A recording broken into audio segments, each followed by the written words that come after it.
मालदिभ्समा त नआए पनि हुन्छ।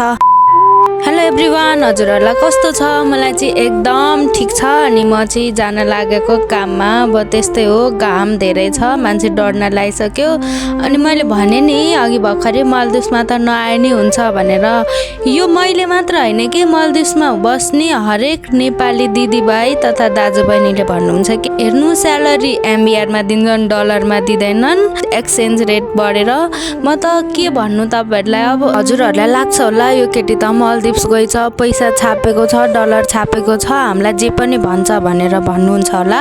तर यहाँ आएर भोग्नेलाई मात्र थाहा हुन्छ कि कस्तो प्रब्लम भोगिरहेको छौँ भनेर। अनि मेरो भिडियो जसले हेर्दै हुनुहुन्छ नि, हजुरहरूले भोगेको कुरा चाहिँ कमेन्टमा लेखिदिनु होला, ताकि मेरो भिडियो हेर्ने नेपालमा बसेर मालदिभ्स आउने सोच हुने भएको मान्छेहरूलाई नि सजिलो हुन्छ नि त। हुन त कति धेरै मान्छेलाई मालदिभ्समा राम्रो पनि छ, तर जति मान्छेलाई राम्रो छ त्यसको 10 डबल मान्छेलाई चाहिँ धेरै नै प्रब्लम छ कि है। त्यही भएर चाहिँ आउनुहुन्छ भने बुझेर आउनु होला, यहाँ आएर पछुताउनु भन्दा। यो भनेर चाहिँ मैले 3-4वटा भिडियो बनाइसकेँ।